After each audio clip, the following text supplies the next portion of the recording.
These balancing act paintings have been with me for a really long time. The very first one came about as a consequence of some work I was doing down in London in the early 2000s. The first time I'd ever really been in London, first time I had ever done any work in London, and a bunch of Scottish guys had taken me under their wing. They bought my work, they introduced me to people, and I found myself spending time with them down there. And this was what I saw. These guys were all in every day. Big rewards, they're very wealthy guys, but basically they were on this high wire. And this was my response. This was an artist's response to what I found. This works differently depending on the city, and it also works differently depending on the currency.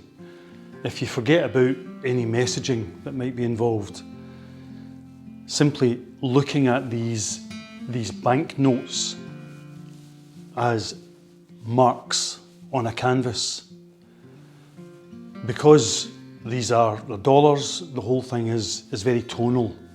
It's very muted. Whereas when I use the Bank of England 50s, where they've got that lovely salmon colour, again, on that level, it changes how the painting is received visually.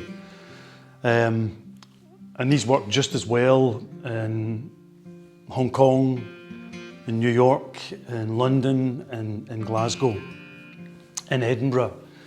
And I've used each of these cities at various points as the backdrop.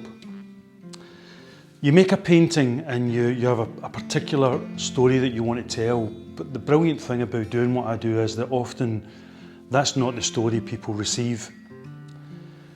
And people see different things in this. They see themselves at different points in their life.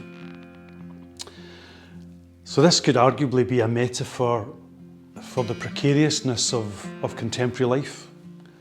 All of us, one way or the other, are on that high wire. And these notes are intended to represent opportunity. That was my idea. But reach too far, and over you go.